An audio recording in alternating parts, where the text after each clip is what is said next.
Chris, who is the CEO of Sugatan, and today we're going to be talking about the $1 million advert, which who is the CEO for a company called Gatsby. Sugatan, and today we're going to be talking about. Sorry, give me 2 seconds, guys.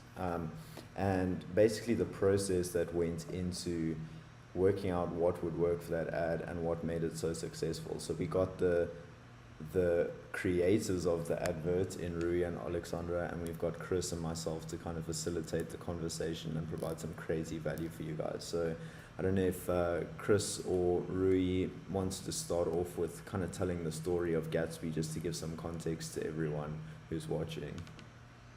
Yeah, well, I'll start. When Gatsby first came to my desk, he had already started running ads himself, the founder. And usually when I have a new brand come to us, the first thing that I look at is what is the cost per link click? What is the cost of the website visitor? What is the average order value? And what are the conversion rates from LPV? This is metrics inside Ads Manager, LPV to per. And how often are they testing ads or new ads, and what is the quality of the ad buying? And Rui has this really methodical,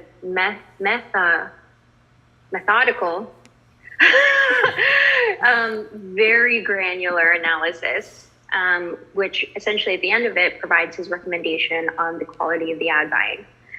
And, it's like great ad buying, exceptional ad buying, great ad buying, not so good, barely anything done. And all of those things I bring together, and it gives me in my brain the scalability of an account. There are some factors where you can tell that a market is ready for a product. And usually it's when a brand has barely tested any creatives, and yet they've been able to hit certain scale and a total ROAS. And then the founders, they just don't have the resources to actually have a robust creative team like we do. And so usually this is what happens in my mind. I literally just are like, here, guys, now you guys figure it out. And Alexandra, you've been with us for, it's been like 2.5 years now. It's 2 years. Soon is going to be like second anniversary, actually. So it's Alexandra's been with us 2 years, started out as a graphic designer, and then is now our lead graphic strategist, because she has herself produced multiple 7-figure ads that have gone viral for our beauty brands, and then for Gatsby shoes. And Rui was the unsuspecting rising star inside Sugatan. He came on as a junior ad buyer. I didn't have any exposure to you at all whatsoever. One day Matas comes in and he's like, Rui's fucking crushing it. And I was like, really? Like, what do you mean? And it's just amazing to hear that. And so Rui has really managed the ad buying and the scale very effectively. So now Gatsby Shoes is now handed to you guys, which, by the way, you guys were all like, oh my God, there's nothing here. There's no working creatives. Like, he literally has 5 pieces of assets, Chris. And in my mind, I'm just like, I just know, just through all the signals, that this can scale. So didn't figure it out. And then you guys did, and then I kind of didn't hear from you guys for about 2.5, 3 months, until Matas literally walked in. We were in Mexico City at the time. He just like comes into my apartment. He's like, Rui's crushing it. And I was like, what do you mean? And then that's when it got my attention. This was back in, I think, September, October of last year. All right. So what about you guys from your perspective? Let's start with Alexandra. Well, let's start with Rui, whoever. Okay. I don't know. I will start just briefly explaining how do I feel about this brand. We had very small pieces of assets. I just love it when you have literally nothing, because only at this point your creativity just explodes, because you have to do so much with so little assets. And that is like, at this point I was thinking like, okay, what I can do with like just like a couple of pieces of photography, how can we test it? And that was a challenge, but yeah, we've made it, and we started with photography, like seeing what type of images actually work on the ads manager. And yeah, I think Rui can back me up on this, like the first early stages of working with Gatsby shoes. How was that? Yeah, so the first month was the worst, because all we had were basically the photos that are on the website, like 3 or 4 photos. So we were making like crazy collage of it, and trying like different colors in the stars. If we, for example, the shoe itself, we choose to do the ad buying as 3 colors. So we are testing with, okay, let's test, for example, showing the blue color on the first 3 seconds, then another test with the brown. So super like small tests, see if something would make the difference. But the reality is, yeah, it was like almost no content, and the ads that the client had, they were basically free ads only, like free static image. And okay, it was only free image, but the potential was there, because we only those free image for almost 1 year, those ads were bringing revenue to the brand. So that clearly was a super good signal that this brand can explode with good work, because even the messaging of the branding was not good, and even the copies they were using on those free ads were always the same. So yes, there was an open sea of tests to do. And so yes, in the beginning it was the ad buying, of course, it was more difficult. We still have some good results, but when we really start making our content and understanding the customer, that's when things literally start to explode. Yeah. Yeah. And our process again of like understanding who the market is and who the buyer is really the competitive intelligence and the copy mining process that has been coming up over and over again in our private Facebook group, where even in the Almost Weekly show, where we literally give you guys a step-by-step process. There's another article. These are our secrets, and it's not even like, I think that if you just do maybe just the copy mining, you'll get a better head start alone. You don't have to do the whole thing 100%, because that is hours worth of manual, laborious research work. But it's actually the most important work. I mean, it's like a painful thing to look at to look at 300 reviews. It's a really painful process. But you start to understand what actually matters to the buyer, and everything around, we say it's a $1 million creative, but everything starts with how you actually position the product and how you position the brand, and match that with the offer at the right AOV, at the right price. I always say though that when you set up a hot jar for your website to get feedback about why people aren't buying and going through to the purchase, they're all going to say price. It's too expensive for me. It's too expensive. But to me, and that's all across the board. In the past, we've advertised like $35 product back when CPMs were so cheap that you could advertise a $35 product at the time. And even then they were like, oh, the price is too expensive, and it's really like, to me, that's an indicator that we're just not advertising it we're not advertising it to position it to justify the value to the user. That's really all that it means. And that's the job of the advertiser. And so again, everything, I think, the first couple months, it's really just about figuring out that messaging, figuring out positioning, figuring out how we can really stand out. Trigger words, we use a lot of trigger words. Trigger words are the things that are most important to the wide range of people. And one thing I want to say is that viral ads, when I ask the question, what is the definition of viral? It really means that it's relatable across multiple ages, multiple demographics, multiple audience segments, because it's all the common things that they all have issues with. That is what creates a viral ad. And I think that it's actually very, very, this whole thing that we growth hack e-commerce brands through viral ads.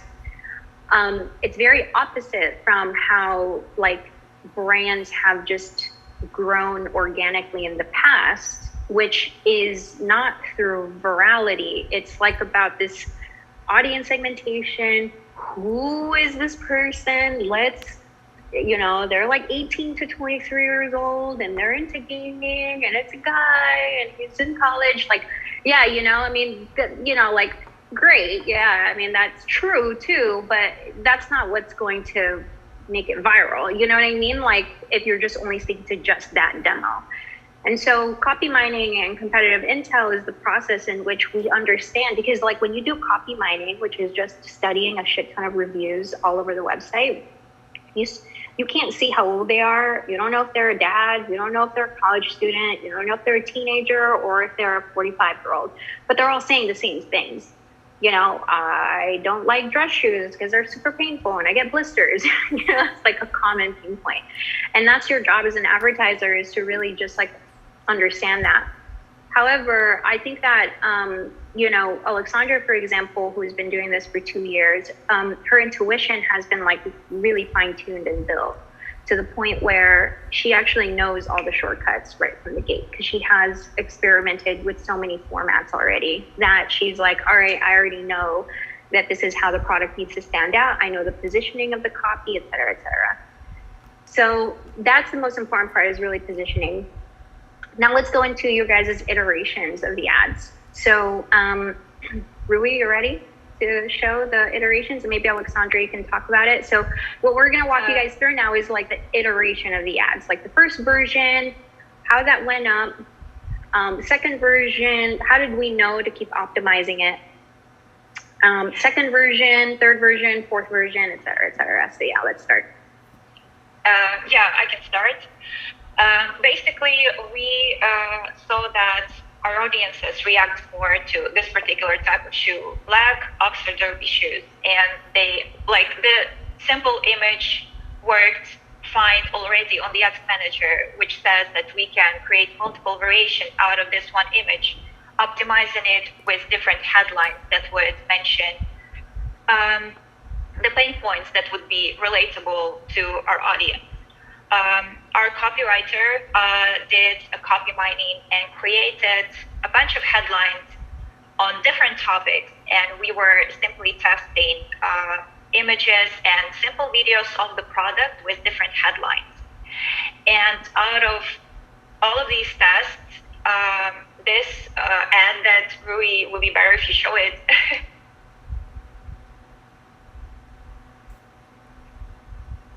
The viral one? No, the first one, the first iteration. Yeah. So yeah, this one stands out. It was a simple GIF of showcasing products in different colors, and the headline that had two very important pain points that our audience has is the quality and the pricing. So this was our first winning format, not the viral yet, but winning one. And after that, we started experimenting more with different headlines. And back me up, Rui, on that. How about the metrics, because you're the one in charge of that. Yeah. So with this one, this was the first real winner we got for the first round of tests.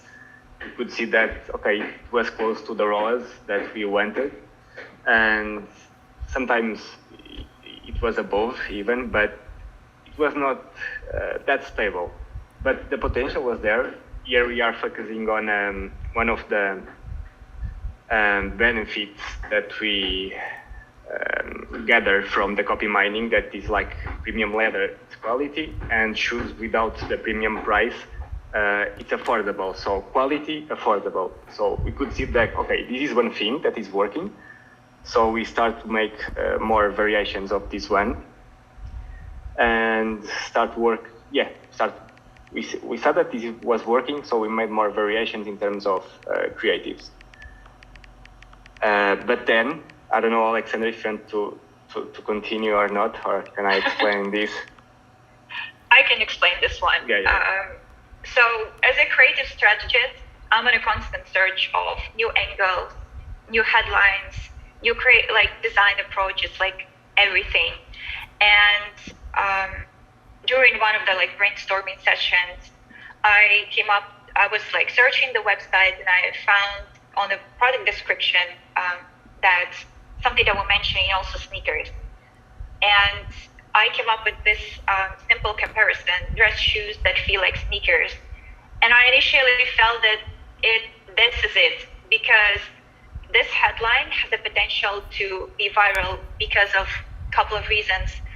First of all, we create a very strong association of our product and the other product that everyone knows, that everyone can even feel when you say about sneakers, how comfortable they are.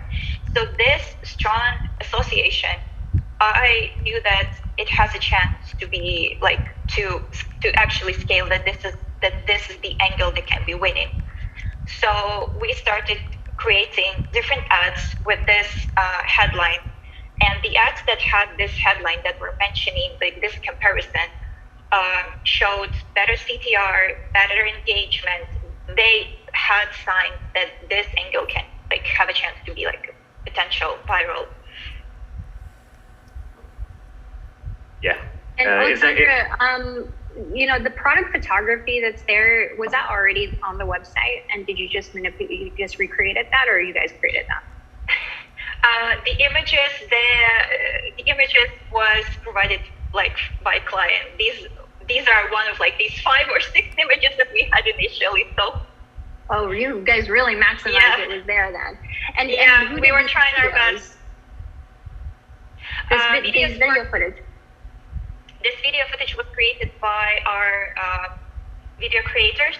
These are just UGC video that. And that's from our team, yeah, right? That's and from so our basically team. our video strategist essentially just in their part of their storyboarding, they just give it to our producers to follow the storyboard, and they're creating their own content. Okay, got it. Yeah, because all we had was images, but we needed more content. So great. So we could see the comfort angle, relating these shoes with sneakers, that would be the real winner. With these first experiments, we could see the CTRs going super high. The engagement was starting to, it was always there from the beginning. So this was a great signal, together with, of course, the ROAS always. So we started to go crazy on this and we got for example, these ads I'm about to show you. You can see the engagement here was already big. This is not a viral ad still yet, but it's a good one. So they really start to performing. Even the headline is different, but it's a variation of that first one. And this ad is one of the main ones on the account. We have this ad too.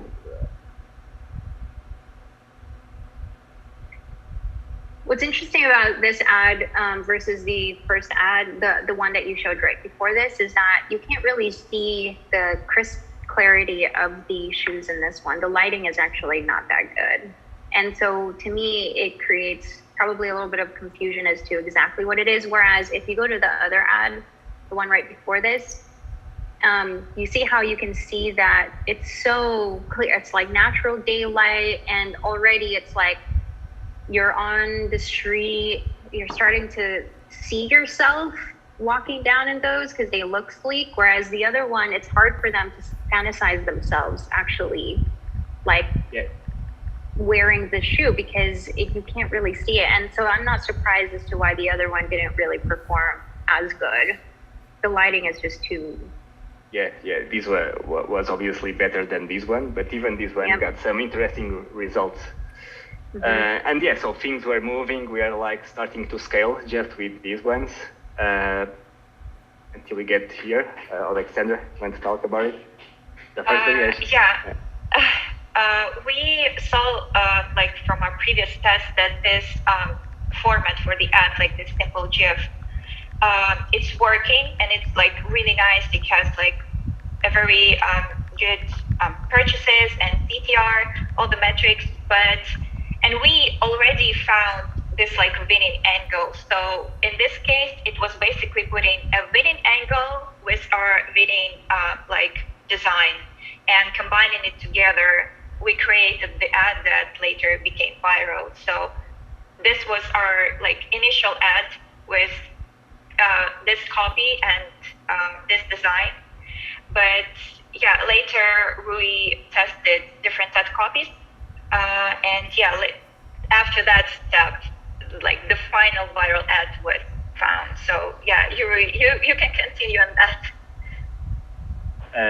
Yeah, so like Alexandra was saying, so we started using the Philex sneaker angles. We knew that this ad was showing a lot of potential with a different angle. So, okay, let's try exactly the same thing, but with a different title, with this new angle. And immediately, this ad showed from the beginning, it was the best.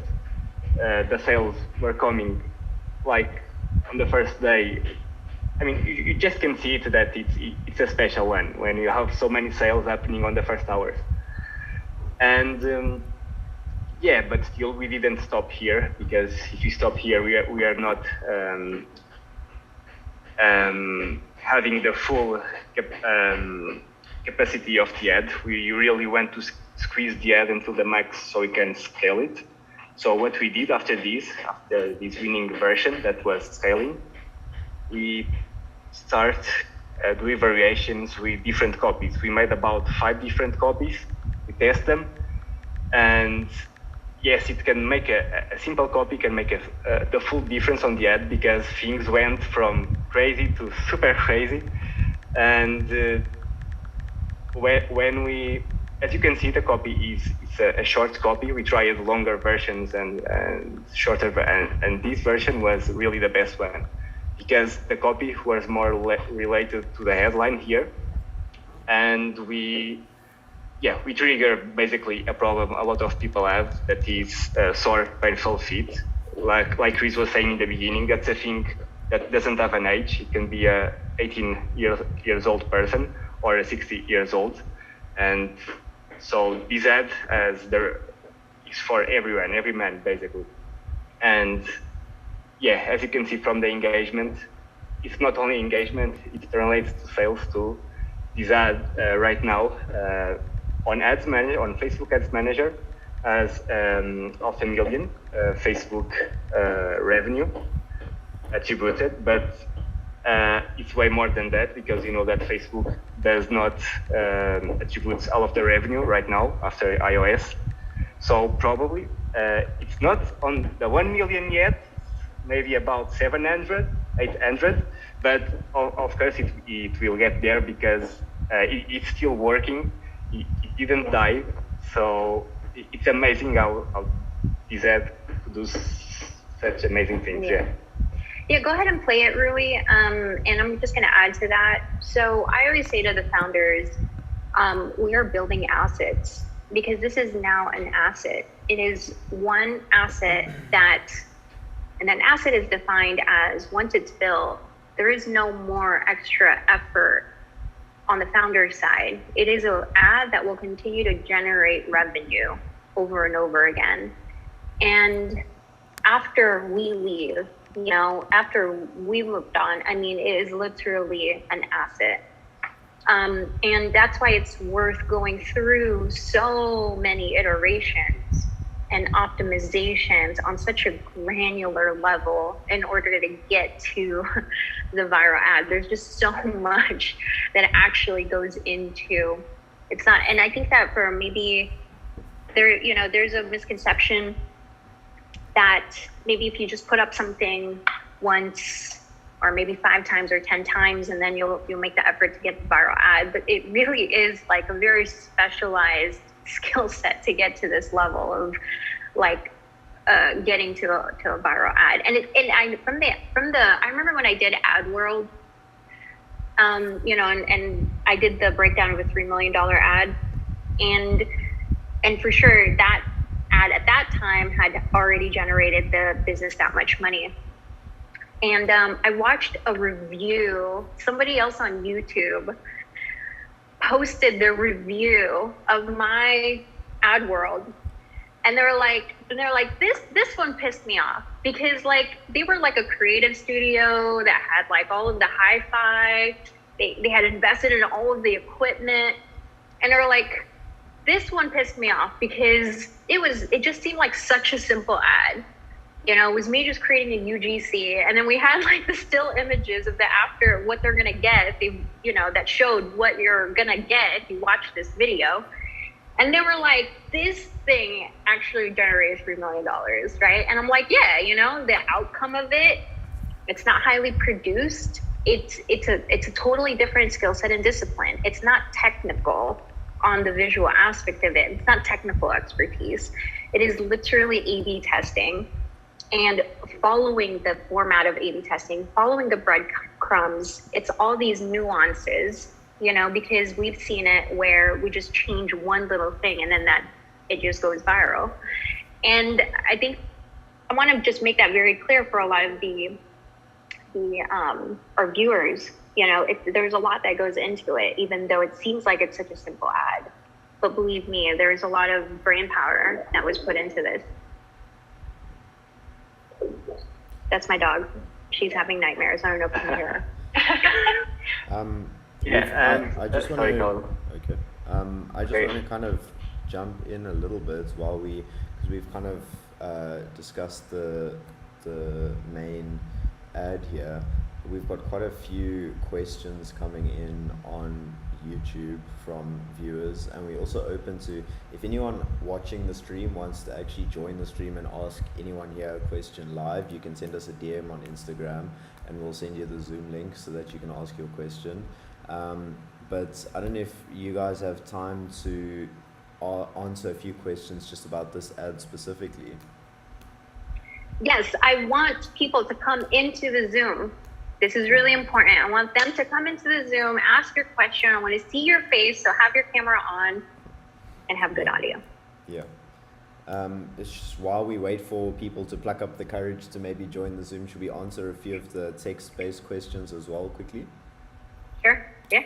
Cool. I don't know if you want to stop the share there, Rui, so that we can see everyone's face. Perfect. Okay, so this is a really interesting question, and we actually you and I touched on this the other day, Chris, in another one of the weekly shows. It's Daniel 8 Tech was saying, amazing that we could reach 1 million sales, as personally this style is not for me. Is it important that the creative team are local to the top target demographic? No. I've been working with ad buyers from Eastern Europe who 1 year later is like, this is how you sell to a millennial woman in America. This is how you need to make them feel.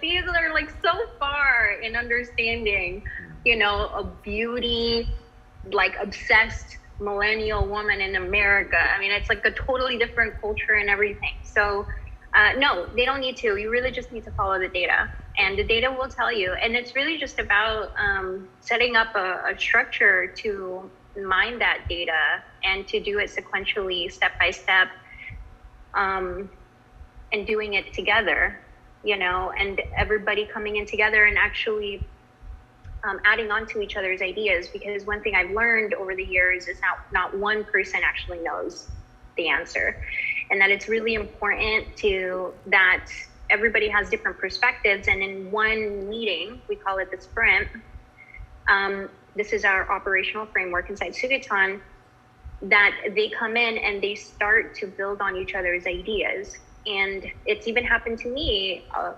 many, many times when I am involved in sprints where somebody comes in with an amazing idea and it's like, okay, well, let's test that. And the skill, I think, for the strategists, I think is because you can make a decision. There's always like 100 tests that you could do at any one point in time, and I think the skill of the strategist that is experienced is the one who knows which test is worth putting up and investing money into.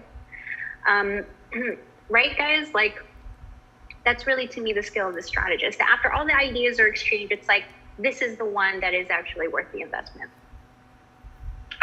Yeah, and I would also add regarding understanding the audience, it is data, but also some parts of empathy, like the ability to understand totally different person on the other side of the world. It is not some magical skill. It's just something that you need to have in order to understand other people. It helps in real life too. So. Yeah, and I just want to add to that. I've always said this, and I said it today, and I keep saying it all over again. I said it to somebody else today. I was like, you can take an Ivy League, like, PhD graduate, and then you can take a busboy from a restaurant, and you put them inside ads manager, or you put them inside CRO, or you put them into optimizing the open rate in a email campaign, or email flow, and they're both going to start in the same place. And that only your intuition is built through how high of an ad spend you get to experience and you actually get to spend. So for me, I never really look at the resume of somebody's background when an ad buyer comes in or whatever, because all sorts of different backgrounds come in, and some do really well, some don't. Some come in very confident, and I'm just like, okay, how much ad spend do you have experience? Like 5,000. And I was like, okay, get out of here. You don't know shit, and I'll just like, you come in here really confident, you don't know jack, and it's really just about, at this point, Alexandra, your ads have spent millions, and I've seen millions spent on my end, so I already know, like, intuitively, that's the only reason why I come in on sprints, because I'm just like, this is a shortcut, guys. I just know from all the history of seeing all the data points from multiple e-commerce brands and niches. Yeah, your intuition is also built like on your experience a lot. Mm-hmm. So yeah, it's just constant work. And you see the same patterns. Like, for example, the most recent pattern that I've seen across all brands is that Mondays and Tuesdays are always the shittiest days. Always. This happened with the other brands that we worked with, and the high spending ads, like Monday, Tuesdays are just the worst days. So then those are the days that you want to position your best offer on emails. Like, that's already a secret for those of you who are just starting out. Just position your best offers through emails Mondays, Tuesdays, because those are going to be your shittiest days when you're generating 100,000 per month in revenue or 1.8 million per month in revenue. Like, that I already know. And even with that buying, for example, we know that for this client, Saturdays and Sundays are always have cheaper CPMs, so the cost for advertising is lower. So I basically every month on the weekends have more revenue than all of the week, because on the weekends I say I can risk. I know I can risk more, so I don't mind to just increase the spend like crazy, because I know that it will work based on the patterns we had before. We can see that, okay, here I can give it all. And a lot of people, I see that a lot of people like to talk about ad buying strategies right now, should I do CBO, HBO, etc. But I think ad buying now is really about, yes, it's the creative, but then it's about testing. A good ad buying is an ad buyer that it's basically doing tests constantly, not just creative, but optimizations like structures, 1 day click, 7 day click.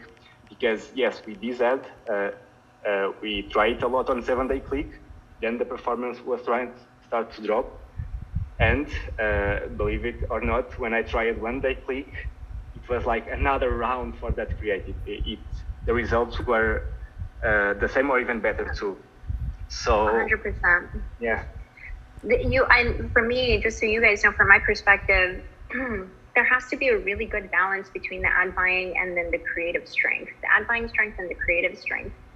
I can tell when the ad buyer is really heavily leaning on the creative team to do the work. And this is when the angry alpaca Chris comes out to the ad buyers, because I'm like, get your shit together for ad buying. Like, you've got to test. Are you testing? How many tests? Like, I get on micromanaging, and I don't like being micromanaging, but I literally get to the point where, like, okay, I don't need to know what you're doing in there. I just need to know how many tests are you running per day? How many tests are you running per week? And then if they can't give me an answer, then I start literally making them document it and give me daily reports. Like, what tests did you put up there? And then, like, because to me, I just know that the number of tests on the ad buying side has a huge impact in the results. That really maximizes the viral ad or the performing creative. That's the ad buyer's job, which is why I was impressed with you, because I didn't even need to be in there. I just knew that you were doing that. All I needed to know was that you were testing. You came really prepared with your reports, and I'm like, this kind of leads on actually to our very first guest question. So great. Jonas has a question pretty relevant to this, pretty much, I think, for Rui. So I'm gonna admit Jonas now, and you can ask your question.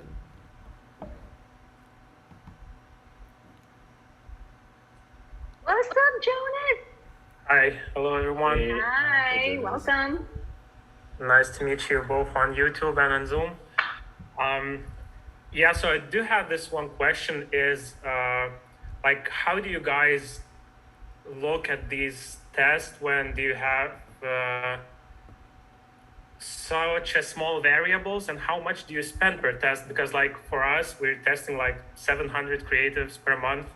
And just to look at these, small variables, it's, one time you get one result, the other time you get the other result. And just to determine something meaningful is very hard, even when we're testing such things like languages, conversion windows, and all that stuff. So I was just wondering, how do you guys approach that? How much do you spend per test? And, to basically determine that the results are significant. We have a system. We usually spend about, it's not fixed, but about 20% of the budget, of the weekly budget on testing. And per creative, we don't spend much. We do quick tests. So basically, there are normally two ways. We try to calculate the CPA needed in order to get the total ROAS we need in the end of the month. Or we can look at, let's see the average CPA we have on the ad account right now. What is the average? And we spend until we hit the average CPA we have on the ad account. Mm-hmm. If we don't have sales and our benchmarks like CTRs, initiate checkouts, etc., aren't there, we just kill it. But if you see, let's say our average CPA is 50. We reach the $50 mark, but we see the link click CTR or initiate checkouts are super high. We still let it spend a little bit more to see if pressures will come in. But after some time, if not, we kill it too. But we don't spend much on tests. Mm-hmm. Usually, in terms of reach, it's between we reach 2,000 to 5,000 people, never more than that. But you guys only run ads, sorry to interrupt, you only run in the US? In this client, it depends on the client. In this client, we sell to the top 5 countries. We say top 5, it's Canada, Australia, New Zealand, United States, and United Kingdom. But the tests, we only do it on US because we know that for each country, we have different benchmarks, different metrics. The cost per click is different. So this way, focus on one country only. Mm-hmm. We know if you are improving or not in each test we do. Just looking at those country metrics. And Jonas, at that level of volume that you guys are doing for creatives, you really have to start to get very organized in the way that you're categorizing your creatives. A lot of my time is actually is invested towards like really solving for the problems and how do we categorize these creatives. So we actually implemented a naming convention inside Ads Manager that categorizes what we call themes for the creatives, down to epics, down to stories. Again, this is following the agile operational framework format that we've implemented inside Sugatan, designed from the bottom up, designed from scratch. And Alexandra is essentially able to analyze based on, oh, this epic is showing this potential. This story is showing this potential. And Rui, the ad buyer, is there to guide the creative team and basically provide the reporting and say, hey guys, this is what we're seeing. Maybe Rui can show an example that essentially the ad buyer gives them the benchmarks and says, here's the benchmarks for top of funnel, here's the range that we should be hitting. The range should be a link CPC between, let's just say $1 and $3, but the conversion rate range needs to be between 1.5% to 3%.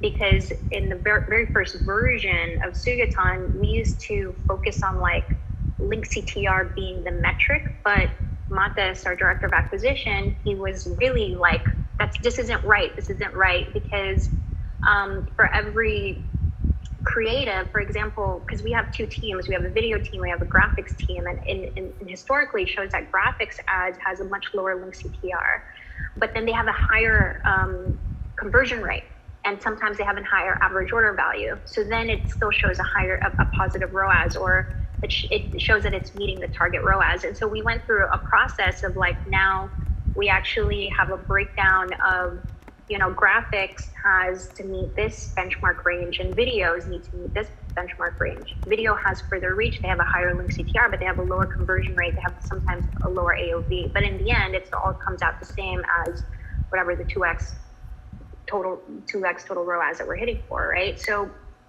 in that instance, this is my job now. I've left a lot of the creative production to now these very seasoned strategists who have millions behind them in ad spend. I can leave the strategy to them. My job now is how do we organize all these assets and give the team the tools and the infrastructure and high quality team and training in order for them to continue focus on doing their work. Yeah, and just one thing I want to add and ask is, you guys use any external tools for optimization, or you basically just rely on Facebook or use GA or Rockerbox, Hyros, whatever, millions of tools there is now? Yeah, with this client, actually, I could make it just looking at Facebook Ads Manager and Google Analytics.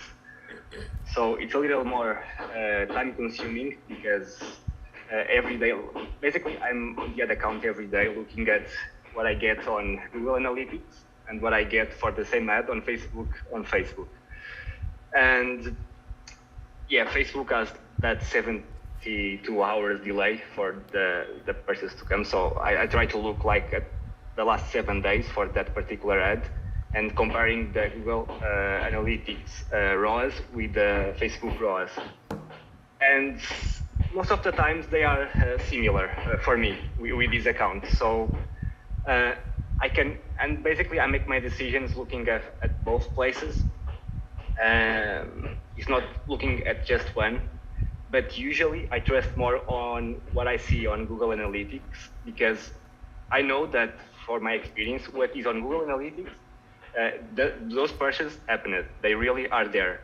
Usually it reports less than Facebook, but that ones, they are there. And Facebook sometimes over-reports. I can tell that over-reports. And yeah, I try to understand my benchmarks on both places and go from there. It's a little bit tricky, yeah? And so for some clients we have IROs. We only look at IROs. It's easier because we can see like the data on the ads manager with IROs. And make things easier. But the main thing you have to know is, okay, my top ads are with 1.5 ROAS. I know that, okay, I gotta be close to that on every test I make. And from there, I'm just optimizing things and being better. It's like understanding where I am now and make that the thing I want to reach, and more. Okay, and one more thing, that interesting thing you mentioned about the other secondary metrics like cost per add to cart, initiate checkout, and as we lost the unique metrics after our iOS change, and sometimes we see that we have like 10 link clicks but 40 add to carts, which, well, makes no sense. So how do you approach looking into these metrics, because we have basically completely dumped looking into those two? Yeah, honestly, I start looking less at that. Sometimes, I mean, it's like it's intuition. I try to depending on the performance of the ad, I try to make my decisions. But I look more, yes, at link CTR, for example, and at CPCs than add to carts. Add to carts, I usually never look at them. More at initiated checkouts. I think that's more important. But yeah, that can happen, what you are telling. Sometimes I have purchases without initiated checkout, so things get a little bit messy. So yeah, I'm mostly looking at link click, CTR, CPCs, and ROAS. And it's for CPC, Jonas, it's link CPC, just an FYI for everybody. Yeah. We look at link CPC. And again, for every category of ads, again, we have a categorization of how we name the ads. We look at the conversion rate, that's the conversion rate, the AOV, and then the relationship to the CPM and the link CPC and the link CTR. That's really how we make a holistic decisions. Yeah, but and the creative team is also where that. Go ahead, Blue. Yeah, but obviously sometimes there are cases where you have like super high CPCs, but the ROAS is there because the conversion rate is also higher. So yeah, we can only based on CPC because we have those type of things happening on the account. But of course, I always prefer to have lower CPCs with higher ROAS because yeah, I'm putting more traffic, more qualified traffic on the website for lowest cost. Okay. But yeah, it can get tricky right now. Before it was way easier because we have the metrics there in real time, of course. But yeah, you just gotta make an extra effort to try to understand things and make our decisions. Okay, I'm gonna have to jump in here. We have another question. Thank you, Jonas, very much for your questions. I hope we were able to answer them. Good luck, Jonas. Nice to meet you. I'd love to ask you a million more questions, but maybe next time. So thanks for your time. This is your motivation to join the next one, Jonas. Yeah. Bye. Cool, thank you. Okay, so our next guest is Dennis. So Dennis, I'm going to let you in now. I have no secret sauce on what Dennis's question is yet, so we're going to have to find out. It's a surprise. Hi guys. Hi, Dennis. Hi, happy to be on the Hi. call. Nice to meet you. Thanks. Just a quick question regarding the testing framework within the Ads Manager. You guys just said also within the last blog article that when you're not going right after all of your research to test, you're going like first you testing themes and then you're going to angles and stuff like that. And yeah, I was curious about how your approach looks like. So, for example, with the shoes, you found the angle that it's comfortable like a sneaker. So I guess there were also other angles that you tested. They maybe not work that well. And yeah, I just wanted to check how you do that within Facebook. I'm going to quickly step in on this one. When we have certain angles, we are trying to create a bunch of different copies around this angle, and we're testing different headlines. And the one that shows more potential, we can create even more like headlines or like even more copies around this winning one. So it is always based on the data that we have. And even like this very general and very big topic around comfort, we can go with just very simple ideas like telling like the most comfortable shoes ever, or we can go more creative, comparing with sneakers. So we can go with comfort.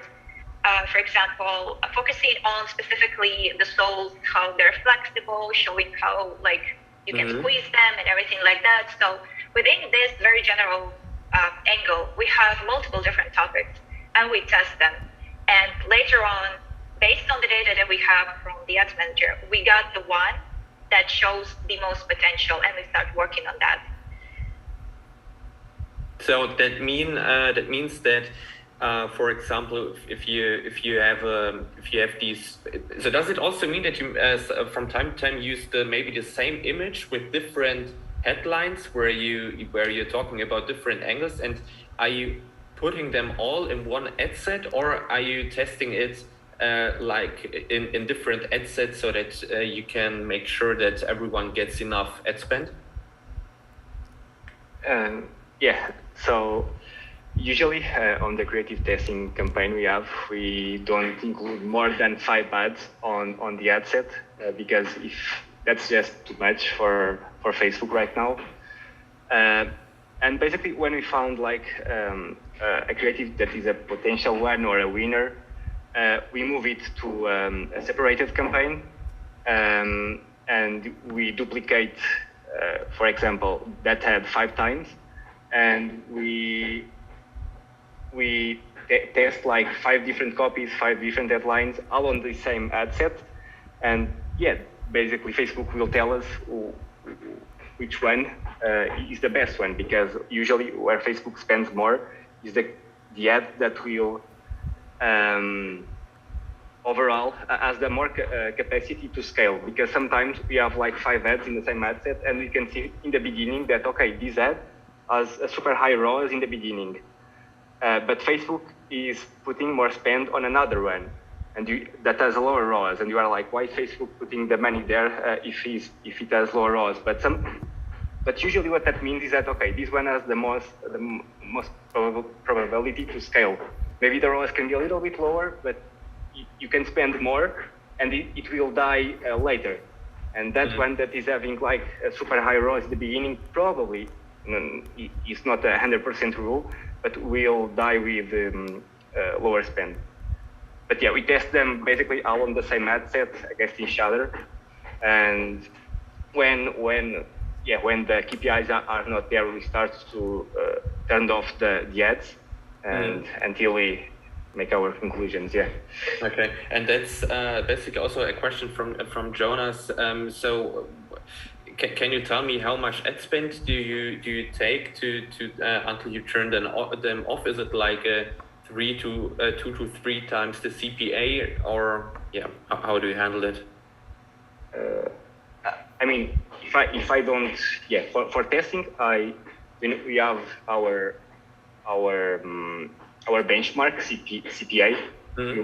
So as I was saying before, we spend until we reach that average CPA, and then we make our decisions. But that creative campaign, that testing campaign, if the results are there, we never stop. It's a test that can scale the account. If I see there is a winner, I will never stop it. Yeah. Okay. Yeah, awesome. And then Dennis, just to show you something really quickly, this is on another account, but this is the beginning of the viral journey. And this is from the graphics team as well. And this is another account. You know, for here, this is very much, we're matching a video footage to copy.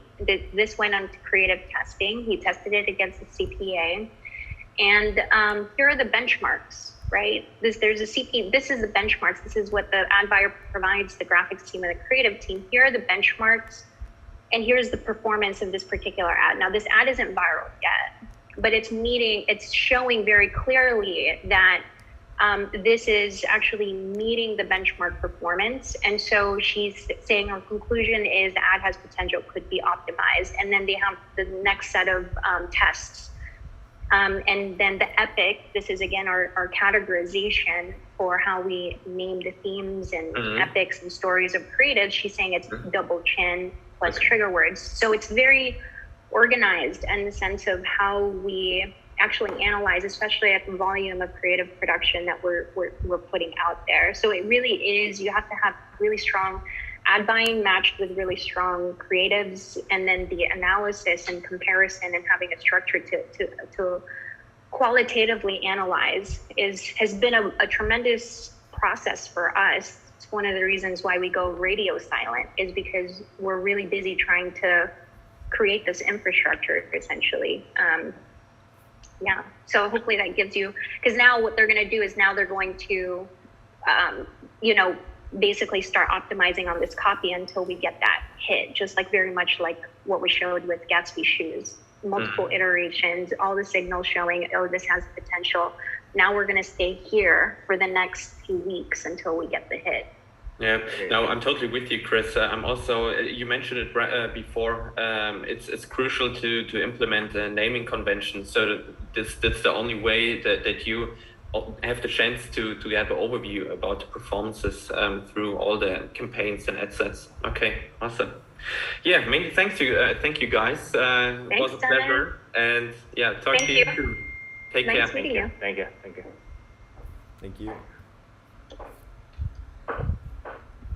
So I actually got one question from Dylan Sita. I was actually hoping he would come on and into Zoom. And I just want to make sure we cover his question. His question was, how do you keep track of the results? Particularly, do you keep track in an automated way, or are results manually input? Yeah, okay. So how do we keep track of results? Really, Rui and our ad buyer is the tracker of the results? Yeah. As I was saying, we do a lot of manual work right now. If you use Iros, Iros, we have the reports there, so it's everything organized. But it doesn't show us like things like links, CPC, and those things. So every week I have these meetings with the creators to talk about the creative testing. And so every week I got to prepare the document manually to input basically the metrics there manually, so we can talk about it on the meeting. I mean, I guess there is a way to do it automatically, but right now we are doing manually. Yes, and I am currently building the data team right now from the ground up in order to automate this. And now we're in discussion about making it into web-based software internal use for Sugatan and client-facing as well, because one of the things that is a pain in the ass is the fact that you guys have to put in input manually at the moment. And this is the current problem that I'm solving for at the moment, where I'm thinking about where to invest some of our resources into to actually build this infrastructure to then go to the next step, which is make it more automated. So that's next. We have one more question, which is from Marina. And Marina wants to know, what is, or how do you decide on the best video length? So she says she sees most of the Gatsby videos are around 10 seconds long, but what's the process for kind of going, okay, this is the video length that we're going to go for? You know what? It's not, Facebook's recommendation currently, like the Facebook reps are recommending something that's less than 15 seconds. And I think our data is showing that quicker, to the point type of videos are actually performing better than those long 30-second to 1 minute videos. And I would just follow the data, and also I would really encourage you, Marina, to even look at the way that you consume visual information on your feed, because if something stops your thumb, you need to bring it to your conscious. This is all happening very subconsciously. And you really need to be like, wait, why did I stop my thumb on this one? This is the reason why every week I am putting out there what I call the viral ad reactions. This was Callum's idea. It's a brilliant idea. It's really just documenting the way that I surf my feed and seeing what the common patterns are. And so, Marina, you're a female, you're on social. However you consume, most likely that's how Alexandra consumes it. That's how I consume it. Honestly, there's obviously our uniqueness about why we would buy and wouldn't buy. But when it comes to actually consuming any content on social, you have to bring into the consciousness, why am I engaging with this video? Why am I engaging with this ad? And the answers are with you, I promise you. You just have to spend, no joke, 15, 20 minutes a day just browsing feed. This is something I encourage my team to do. And when you come into the sprint, start talking about why something stopped your thumb. And you'll see the answer. You don't have time to watch a 1-minute video or a 30-second video anymore.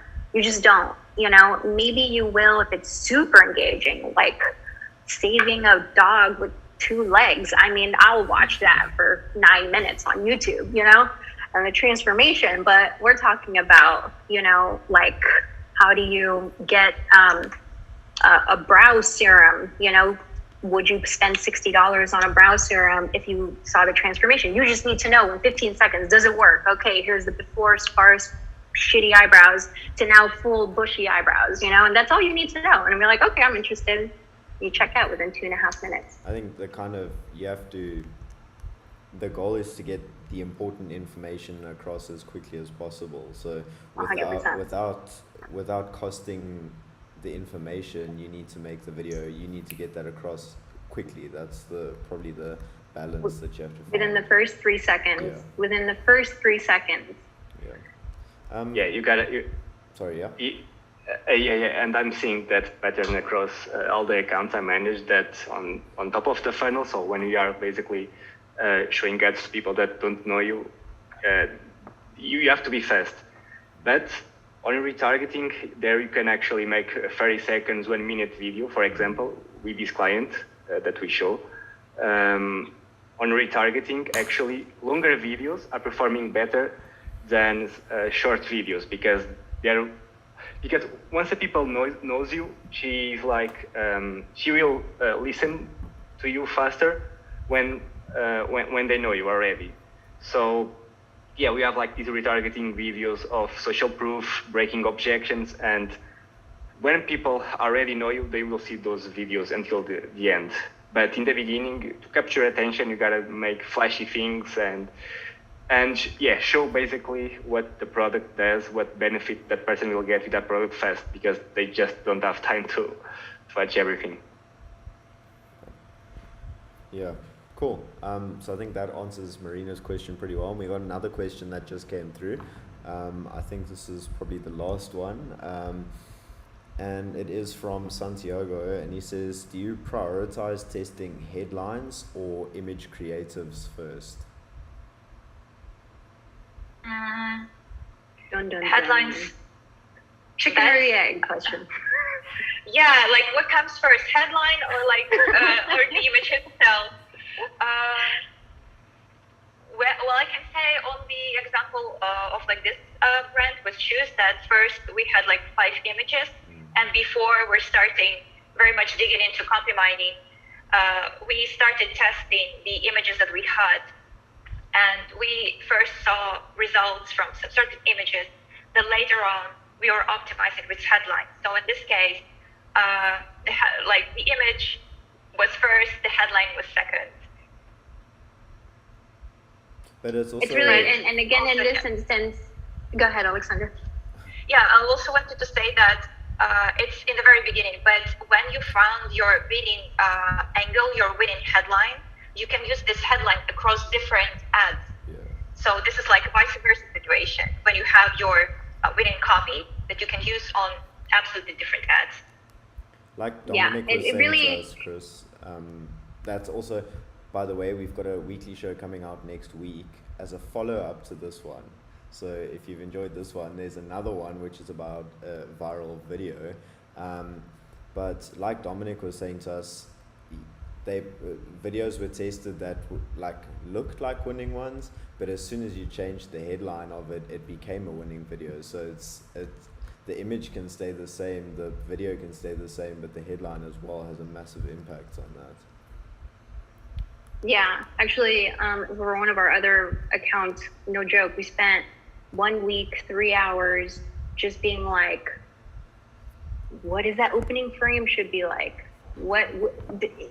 Honestly, it's like 7 people in there just looking at the first 3 seconds, like, okay, let's try with this word, let's try with this opening frame. Do we have that footage?